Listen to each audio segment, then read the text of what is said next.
എവിടെയൊക്കെ തപ്പിയിട്ടുണ്ട് അത് നോക്കിക്കോളൂ. അതൊരു 2 സ്പീഡിൽ റാമ്പ് ചെയ്ത് ധീരനിലോട്ട് വരുമ്പോൾ ഞങ്ങൾ ഭയങ്കര ഒരു സെറ്റിലേക്ക് ചെന്നിട്ട് ഞങ്ങൾക്ക് തന്നെ ചിരി വന്നൊരിത് സുധീഷേട്ടൻ്റെ ജോപ്പൻ എന്ന് പറയുന്ന ക്യാരക്ടറിൻ്റെ വീട്ടിലേക്ക് കയറുമ്പോഴുള്ളതാണ്. അതിൽ ഈ പറയുന്ന പോലെ ആ വീട് എന്ന് വെച്ച് കഴിഞ്ഞാൽ സിനിമ കാണുന്നവർക്കതൊന്ന് ശ്രദ്ധിച്ചാൽ അറിയാൻ പറ്റും.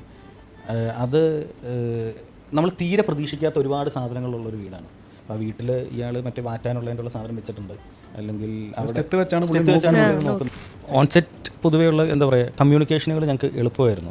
പിന്നെ തമ്മിലുള്ള വിശ്വാസം അതും വളരെ എന്താ പറയുക സഹായകരമായിരുന്നു ഞങ്ങൾക്ക്. അപ്പോൾ നമ്മൾ എൻ്റെ കാര്യം ഈ പറഞ്ഞ പോലെ നമ്മൾ 10-12 വർഷത്തിന് മേലെ സ്ട്രഗിൾ ചെയ്തു. നമുക്ക് കിട്ടുന്നൊരു ധീരതയുടെ പട്ടമാണ് ഇപ്പോൾ ഈ ചെയ്യുന്ന സിനിമ. അതൊരു നല്ലൊരു കമേഴ്ഷ്യൽ സിനിമ ചെയ്തു, നല്ല ബാനറിൽ ചെയ്തു എന്നുള്ളതാണ്. പോകെ രണ്ടാമത് പറഞ്ഞ വാക്കാകാതിരിക്കാനാണ് ഇനിയും നോക്കേണ്ടത്. ഒരുപാട് പ്രോപ്പ് കണ്ട് ഞങ്ങൾ ചിരിച്ചു. അതായത് ഒരു ഏതോ ഒരു മധുരവാളി പോലത്തെ ഒരു മുഖം ഉണ്ടായിരുന്നു, ഒരു സൈലൻസ് ഉണ്ടായിരുന്നു. ഈ വോൾവോ ബസ്സിൻ്റെ മിററായിരുന്നു.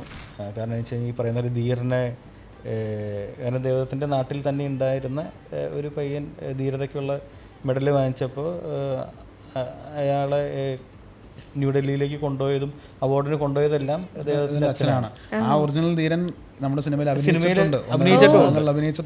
അവരൊരു വളരെ എന്താ ഇമ്മൻസ് എക്സ്പീരിയൻസ് ഉള്ളൊരു ഗ്രൂപ്പാണ് ഞങ്ങളുടെ കൂടെയുള്ളത്.